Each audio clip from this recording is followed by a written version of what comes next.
savez, je vais vous parler aujourd'hui. Pour une fois, je ne vais pas parler de vous. Ça va aller? 30 minutes? Ça va? Vous allez tenir. On va parler de l'Église ensemble. Parce que Jésus avait un rêve et ce rêve s'appelait l'Église. Il a dit, je vais bâtir mon Église. Et les portes du séjour des morts ne prévaudront point contre elle. C'est-à-dire que qu'est-ce qui peut détruire l'Église? Rien. Vous voyez, donc c'est un endroit sécure, c'est un endroit puissant. Et c'était le rêve de Jésus. Et ça a commencé avec 12 petites personnes. Ça a commencé petit, en fait. Et ça a transformé des cultures. Ça a résisté à des dictatures, à des guerres, à des famines. L'Église est toujours là. Mais comme pour nous, Pasteur Laurent, quand tu disais « nous sommes restaurés de gloire en gloire », je peux bouger. C'est pas grave si je vais un peu bouger, je suis désolé. C'est les sudistes, c'est compliqué de les tenir... les Réunionnais, c'est pareil, merci. Je vais bouger, je suis désolé. Hein. Mais Jésus restaure son Église aussi de gloire en gloire, comme pour toi. Vous voyez? Et moi, comme les enfants de Claire et de Laurent, j'ai grandi dans l'Église. J'avais une semaine, et quand je suis sorti de la maternité le vendredi, le dimanche, je faisais mon premier culte. J'avais une semaine. Et j'ai connu l'Église depuis longtemps. Mon papa était pasteur. Et je peux pour les plus anciens, je ne fixe personne, pas vexer personne, mais pour les plus anciens, ce que je vais vous évoquer, ça va vous parler. Mais à l'époque, vous savez, Jésus a restauré son Église et on a connu ce que moi j'appelle l'Église louange. L'Église louange, alors on était là. Vous voyez, c'était l'église louange des années 80. Et dans l'église de mon papa, vous avez vu, c'était super la louange. Hein. Merci Mathieu. Quelqu'un du Sud, quelqu'un de RNC, la famille. J'étais avec tes parents la semaine dernière. On a bu un mojito ensemble. Et où j'en étais? Oui, l'église louange. Alors mon papa, vous savez, la louange, dans l'église de mon papa, il y avait un monsieur qui arrivait, ou une dame, mais souvent c'était un monsieur, et on avait des recueils sur les chaises, et il disait page 48.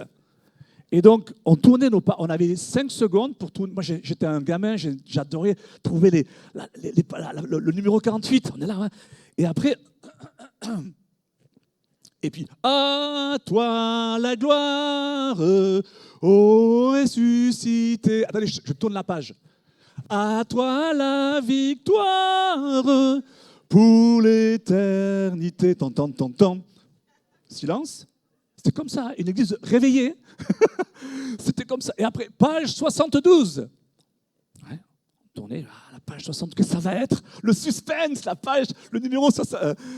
Et un vêtement blanc, une harpe d'or, un beau palais, une couronne. Ouais, vous voyez, c'était comme ça.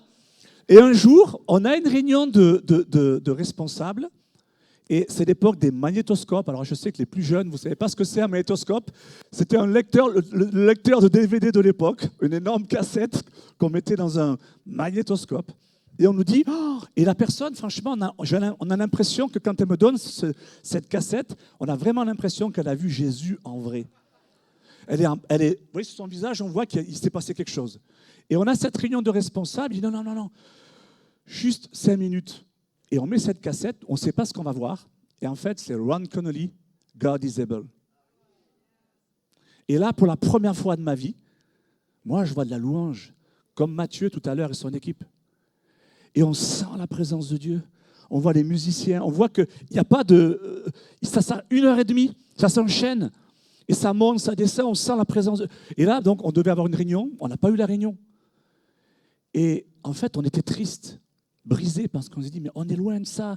On a commencé à dire, bon, mais alors, attends, comment on va faire? Alors, on n'a pas chanté God is able. On a commencé à dire, mais comment on pourrait... À l'époque, il n'y avait pas de conducteur de louange. Mathieu a conduit la louange, mais ça n'existait pas. Le conducteur de louange n'existait pas. Vous voyez, ça c'était l'église épouse. Aujourd'hui, toutes les églises ont PowerPoint, plusieurs équipes de louange. Vous voyez, vous les jeunes, vous connaissez les pasteurs, le président et le conducteur de louange. Ça c'était l'église louange. Mais Jésus, qu'est-ce qu'on a dit? Il nous restaure de gloire en gloire. Il ne s'arrête pas là. Vous voyez, après, quelques années après, on a connu la délivrance. on a connu la délivrance. À l'époque, on te disait, tu as Jésus dans ton cœur, tu n'as plus de problème. Moi, j'avais 18 ans, j'avais Jésus dans mon cœur. J'avais un sacré problème avec la pornographie. Hein. Et on me disait, tu n'as plus de problème. Si, ça, un petit problème quand même. Et je n'arrivais pas à m'en débarrasser. Et heureusement que dans les années 80-90, on a connu le ministère de délivrance. Il y a certaines choses qu'on confesse, et il y a certaines choses dont on a besoin d'être délivré. C'est des dépendances. On a besoin il y a des chaînes qui ont besoin d'être brisées. C'est la délivrance. On a découvert le combat spirituel, les marches de prière. Ça, c'était génial. Et vous savez, il y a des églises, elles sont restées là. Elles n'ont pas suivi Jésus, elles sont restées dans la louange. Il y a des églises, elles sont restées que dans la délivrance. Mais Jésus allait de lieu en lieu. Et il nous restaure de gloire en gloire. Et quelques années après, lui, il est en mouvement, vous voyez. Et quelques années après, on a connu les groupes de maison. Moi, je me suis converti avec Yom Kisho. Je l'ai vu à la conférence de Yverdon. Et j'avais quelques mois de conversion. Et je vois ce gars, c'était un modèle pour moi, le pasteur de la plus grande église du monde. 1 million de membres. Et à l'époque, on disait à ce pasteur qui est décédé là, l'année dernière, on lui disait, mais c'est quoi votre secret? Et il dit, mon secret, c'est simple, c'est les groupes de maison. Les quoi? Les chrétiens qui se réunissent dans des maisons. Et je me rappelle, tous les pasteurs disaient, oh, mais il va y avoir des fausses doctrines, ils vont faire n'importe quoi, mais on ne peut pas faire ça. Il y a eu des conseils d'église. Est-ce que, là-bas, il y avait des conseils d'église où on disait, mais est-ce qu'on peut mettre une batterie dans une église? Il y a des gens qui ont quitté des églises parce qu'on a mis une batterie. Vous vous rendez compte? Parce que Jésus restaure son église de gloire en gloire. Donc il y avait l'église famille, il y a eu l'église armée, et l'église louange, l'église armée, et puis il y a eu l'église famille, les groupes de maison. Aujourd'hui, vous avez 5, je crois, groupes de maison ici à Impulsion. Pour vous qui êtes convertis récemment, vous dites, oui, c'est normal. Mais pour des vieux dinosaures comme moi, j'ai vu là Jésus qui allait de gloire en gloire. Mais vous savez quoi? Jésus fait encore un pas. Aujourd'hui, vous voulez faire ce pas? Est-ce que vous voulez rester là-bas? Moi, je veux être avec Jésus. Il allait de lieu en lieu, il se déplaçait. Il a dit à ses disciples, soit vous êtes croyants et vous allez rester confortablement assis sur votre chaise, ou soit, si vous êtes un disciple, il va falloir marcher. Un disciple est en mouvement. Un disciple suit Jésus. Vous voyez? Et il vit, il comprend ce qu'il y a à vivre avec l'église louange, il reçoit, mais il comprend qu'il ne faut pas rester là. Jésus n'est pas statique, il bouge, il est constamment en mouvement. Et aujourd'hui, c'est pas Greg qui dit ça, hein, je disais le secret de mon message, c'est pas mon message, c'est que aujourd'hui, ça n'a jamais existé. Il y a un réseau de réseaux. C'est-à-dire que maintenant, tous les réseaux apostoliques et prophétiques du monde entier se réunissent et dire qu'est-ce qui se passe en Afrique, qu'est-ce qui se passe en Europe, qu'est-ce qui se passe aux États-Unis, qu'est-ce que Dieu vous dit. Et ensemble, toutes les organisations mondiales spécialisées dans l'Église échangent, prient, écoutent le Seigneur. Et tous les responsables aujourd'hui sont unanimes pour dire qu'aujourd'hui, nous sommes dans l'Église missionnaire. On a connu l'église louange, l'église armée, l'église famille, et aujourd'hui c'est l'église missionnaire. Alors quelles sont rapidement les 3 caractéristiques? Qu'est-ce qu'on entend par église missionnaire?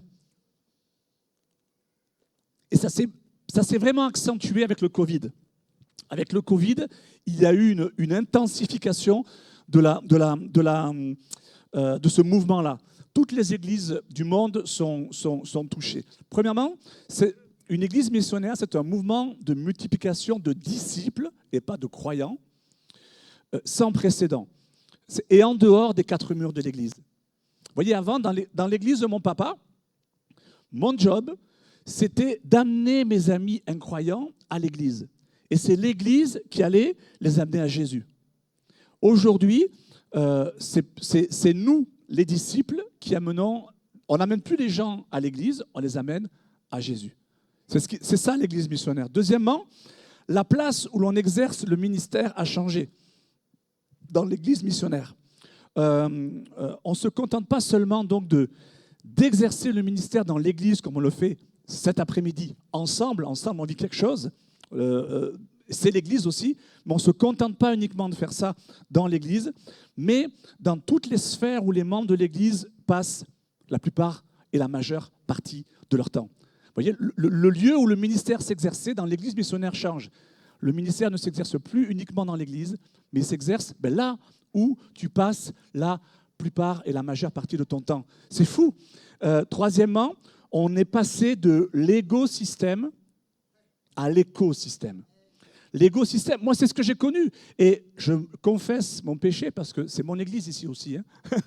Donc, je suis membre de cette église, donc je confesse mon péché. Moi, j'ai connu que l'écosystème. Les gens qui m'ont formé, c'est l'écosystème. Alors, l'écosystème, c'est quoi? C'est basé sur la réussite personnelle, le développement de ma vision, de mon projet et de mon royaume. En général, une personnalité charismatique. Et on va servir ce grand homme de Dieu ou cette grande femme de Dieu dans la vision que Dieu lui a donnée. C'est Élie et Élisée. C'est biblique, Élie et Élisée, mais c'est l'Ancien Testament. Aujourd'hui, on est dans la Nouvelle Alliance. Et l'écosystème, c'est le développement de la vision et des valeurs du royaume de Dieu par le biais des projets de chacun. C'est que tout le monde a un projet, une vision de Dieu. Ça peut être, tout le monde. Vous habitez dans des endroits où les pasteurs Laurent et Claire et Greg et Katia ne mettront pas jamais les pieds. Pas parce qu'on ne veut pas venir, mais c'est parce que c'est votre quartier, c'est votre tour, c'est votre immeuble, c'est vos commerçants, c'est vos collègues de travail, c'est votre jardin à vous et pas à nous. Et dans l'écosystème, c'est les valeurs du royaume de Dieu et la vision du royaume de Dieu qui est mise en avant, mais par l'établissement de projets, des projets de chacun. La Bible nous dit, il y a 2 textes concernant l'église missionnaire. C'est premièrement, Jésus a dit, vous êtes la lumière du monde. C'est fou, hein? Parce que nous, on a tendance, aujourd'hui surtout, on a tendance à dire, maintenant, on va élire un président ou une présidente, et c'est ce président ou cette présidente qui va diriger le pays, apporter des solutions. Et Jésus il a dit, non, vous mettez une pression sur vos politiques, que vous attendez qu'ils produisent des choses qu'ils ne peuvent pas produire. La pression est sur nous. Vous êtes la lumière. Nous on dit, mais non, Jésus, tu es la lumière du monde. C'est vrai, mais vous êtes la lumière du monde. Quand on passe de croyant à disciple, on a accès à la puissance de Dieu, à la sagesse de Dieu et à l'amour de Dieu. 3 choses, puissance, sagesse, amour. La puissance pour dire, écoute, est-ce que je peux prier pour toi? Il y a un problème, il y a un besoin, madame. Et ce n'est pas que le physique. Ça peut être, comme tu l'as dit tout à l'heure, ça peut être un examen, ça peut être une recherche d'emploi, ça peut être un problème émotionnel, ça peut être des cauchemars. Est-ce que je peux prier pour toi? Parce que j'ai accès à la puissance de Dieu. Ensuite, on a accès à la sagesse de Dieu. Parfois, moi j'ai ça. Vous savez, il y a 9 dons spirituels, j'ai le don de sagesse. Je le sais aujourd'hui, alors ça fait un peu gloriole, mais c'est parce que j'aime quand il y a des situations insolubles, des sacs de nœuds. J'ai vu que Dieu m'utilisait. Alors j'aurais aimé avoir j'aurais préféré le don de miracle, le don de guérison, mais j'ai un don de sagesse. Des fois, il y a des idées qui me viennent, je les donne, et les gens, ah merci, et ils progressent dans leur vie. C'est un don, mais quel est le tien? On a accès à la sagesse de Dieu et on peut apporter des solutions aux gens qui nous entourent, sans même leur parler de Dieu. On leur apporte d'abord une solution. Et après, ils vont nous dire, mais d'où vient cette solution? Elle vient de Dieu, voyez? Et on a accès aussi à l'amour de Dieu. On peut aimer les gens. Être la lumière du monde, c'est aimer les gens qui ne sont pas aimables. C'est la puissance que nous avons. Parce que l'amour transforme. C'est l'amour qui va transformer les gens. Et plus les gens vous repoussent, plus en fait ils ont besoin d'amour. J'ai souvent remarqué ça. C'est un test pour eux. Ils ont tellement été blessés, et ils vont dire, je le rejette, je vais être dur avec lui. Et moi, ces gens-là, je les prends dans mes bras. Je ne tombe pas dans le panneau. Parce que j'ai l'amour. Ce n'est pas l'amour de Greg. Hein, parce que l'amour de Greg, il est comme ça. Hein. Moi, je suis très impatient, je suis sanguin, je suis un gars du Sud. Hein. Mais l'amour de Dieu, la Bible nous dit, l'amour de Dieu nous presse. Vous voyez? Et c'est ça, être la lumière du monde. Et Jésus nous a dit dans Matthieu 28, allez, faites de toutes les nations des disciples. Donc, vous voyez, on est la lumière du monde, et on est appelé à faire des nations des disciples. Alors, c'est super, hein, c'est encourageant. C'est hyper valorisant de dire, waouh, on est la lumière du monde, quoi. Et je peux faire, non pas d'une personne, mais on peut faire des nations de la France un disciple de Jésus. Waouh, ça c'est ce qu'on doit faire. Ce qui nous manque, c'est comment. Vous voyez, et c'est le problème du christianisme et de la plupart des croyants évangéliques, c'est qu'il y a une tension entre le potentiel que nous savons avoir et la réalité, où on est là, on est gauche. Vous voyez, c'est comme quand moi j'ai demandé Katia, comme j'ai déclaré ma flamme à Katia. Vous voyez, je savais que c'était la femme de ma vie, mais j'étais un peu en stress, quoi. Et j'ai eu raison parce que par 3 fois, elle m'a dit non. Et elle m'a envoyé promener. Mais vous voyez, c'est un peu ça. Ben, ça, c'est un petit peu ce que tous les chrétiens ressentent. On a une assurance du pouvoir et du potentiel qui est le nôtre. Et en même temps, on est en tension parce qu'on dit, mais comment on fait? Comment je fais pour être la lumière du monde? Comment je fais pour faire de Paris un disciple? C'est la mission d'Impulsion. De faire de Paris, de chaque arrondissement, un disciple. Comment on fait? Alors, il y a 7 principes que je vais citer. Et si ça vous intéresse, je communiquerai le reste des principes à votre pasteur et vous pourrez vous le communiquer dans les réseaux pour aller au bout du message. Le premier, c'est que la mission est relationnelle. Premier principe, l'Église missionnaire, la mission est relationnelle. Acte 19, versets 8 à 10, Paul arrive à Éphèse et comme il a toujours fait, il n'y a pas des choses que vous faites, vous avez l'habitude de faire, vous avez toujours fait de cette manière-là, vous savez, et cette fois-ci, mais Paul, il fait comme vous, il fait comme il a toujours fait et ça ne marche pas. Il a Acte 19, il a de la résistance. Et il nous est dit que, comme il y avait de la résistance, il se retira d'eux, sépara les disciples et enseigna chaque jour dans l'école d'un nommé Tyrannus. Cela dura 2 ans, de sorte que tous ceux qui habitaient l'Asie, juifs et grecs, entendirent la parole du Seigneur. Vous voyez, Paul, il passe d'un modèle événementiel où il avait l'habitude de prêcher, comme je le fais aujourd'hui, à la synagogue. Et là, il n'y a que de la résistance. Et il a la sagesse de dire, je ne vais pas persévérer dans ce modèle-là que j'aime, avec lequel je suis familier. Ça ne marche pas. Je rencontre de la résistance. Je n'ai jamais rencontré de résistance. Et il a cette sagesse. Est-ce que tu vas avoir cette sagesse en tant que chrétien? Tu es habitué à une certaine manière de vivre l'Évangile. Est-ce que tu es prêt à faire marche arrière et te familiariser à une autre manière? Paul, c'est ce qu'il fait. Il dit, je vais louer une salle. Il rassemble, il prend les disciples. Non, il les sépare. Il sépare les disciples. Je sais que vous avez à peu près 5 groupes de maisons. Vous avez commencé à séparer les disciples. Il faut continuer. Plus, je prie pour 10 groupes de maisons. Et après, 20 groupes de maisons. Et après, 40 groupes de maisons. Parce que c'est ce que Paul a fait. Il a séparé les disciples. En 2 ans, il a établi une relation avec les disciples. Il les voyait à l'école de Tyrannus. Et en 2 ans, toute la région de l'Asie a entendu parler du message de l'Évangile. On dit que si 10 000 églises, dans le monde gagnaient chaque année 1000 personnes. Vous imaginez Impulsion, chaque année, 1000 personnes rencontrent Jésus. Chaque année. C'est glorieux, hein? Il faudrait 600 ans pour atteindre le monde. Maintenant, le modèle de Paul et le modèle de Jésus, imaginez que vous passez de croyant à disciple et vous conduisez une personne à Jésus en 1 an. Et vous êtes disponible pour une personne. Vous êtes disponible, vous voyez, vous mangez ensemble, vous faites du fun ensemble, vous étudiez la Bible ensemble, vous priez ensemble, vous cheminez ensemble vers la rencontre avec Dieu. Eh bien, la première année, vous êtes 2. La deuxième année, vous serez 4. La troisième année, vous aurez 8 personnes. Vous voyez, Jésus, il a rassemblé quelques hommes, dont Matthieu, et il a formé une compagnie d'apprenants, ils étaient 12, et il a concentré beaucoup de temps à un petit nombre de personnes. Nous, souvent, vous voyez, c'est le contraire. On consacre beaucoup de temps à un grand nombre de personnes. Jésus, il a eu un impact mondial, et c'est ce qu'on veut en tant qu'Église, mais il a eu un impact mondial. Comment?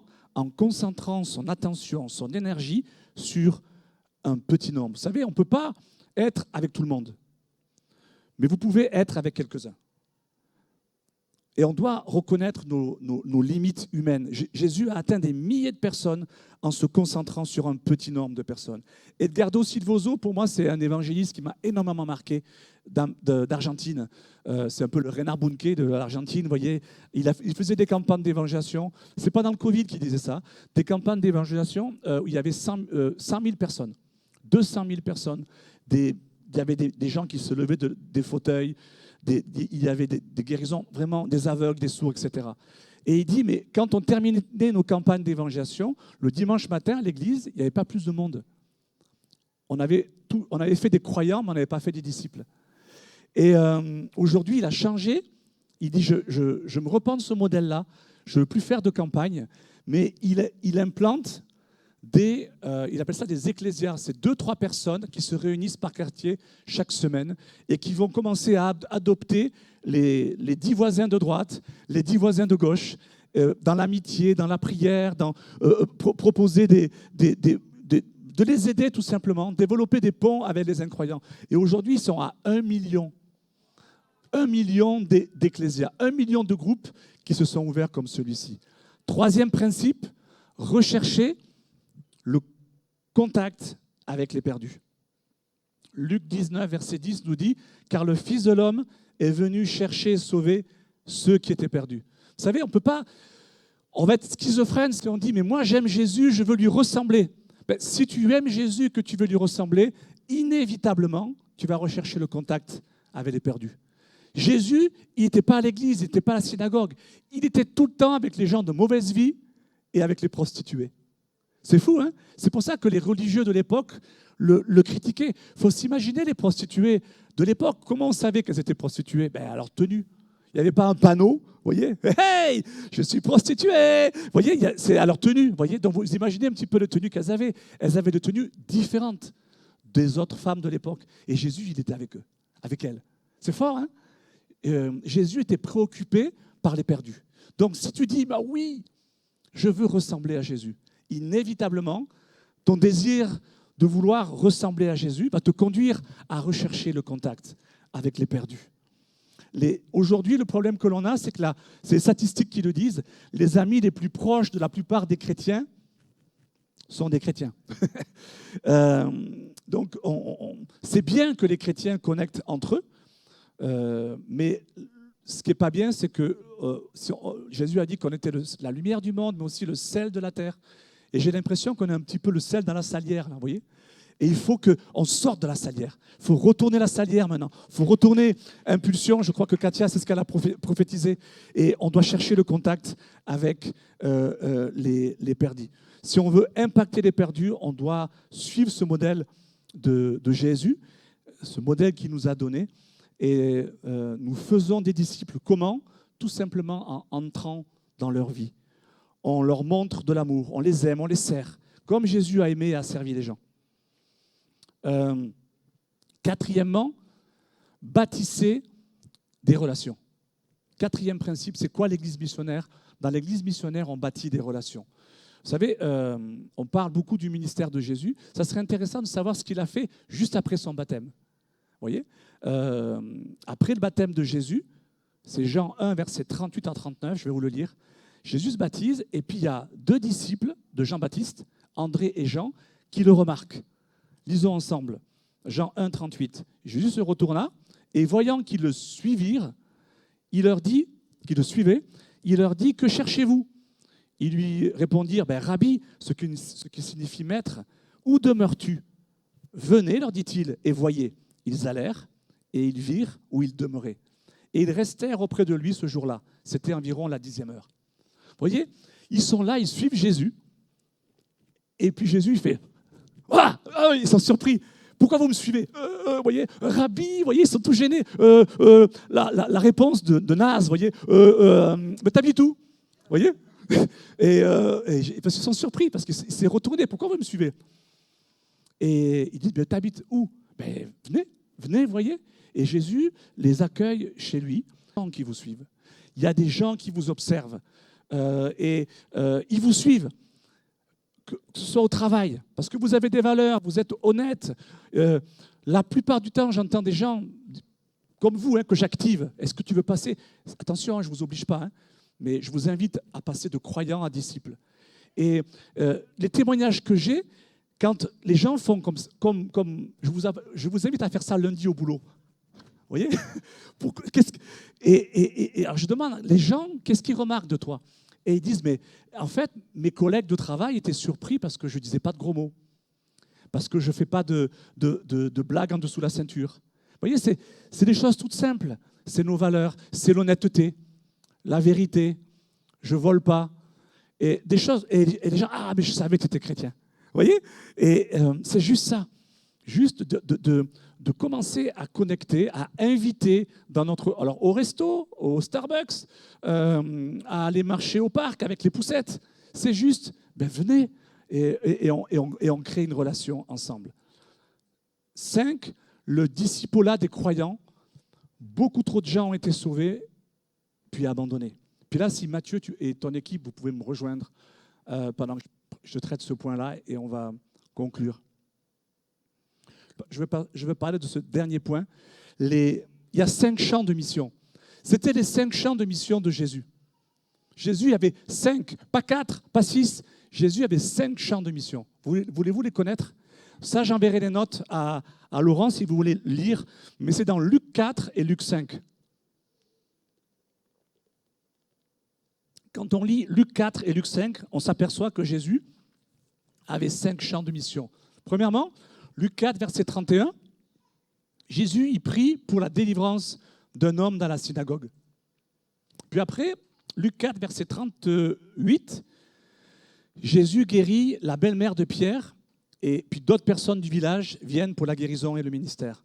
Ensuite, il continue, c'est une grosse journée qu'il a. Luc 5, verset 1, Jésus effectue une pêche miraculeuse là où Pierre travaille. Luc 5, verset 12, Jésus guérit un lépreux. Luc 5, verset 17, Jésus guérit un homme paralysé, amené par ses 4 amis. Et Luc 5, verset 27, Jésus, c'est là où il appelle Matthieu, et il rencontre les amis de Matthieu. Chacune, voyez, de ces 6 rencontres, elle ne s'est pas faite au bout du monde. Elle s'est faite juste avec les gens que Jésus avait devant son nez, vous voyez, dans son cercle relationnel. Et juste à demander à Dieu si... aujourd'hui, alors que nous avons tous les yeux fermés, c'est un moment maintenant, moi je fais que commenter ce que je vois faire par le Seigneur et par le Saint-Esprit dans ton cœur. C'est entre toi et Dieu maintenant.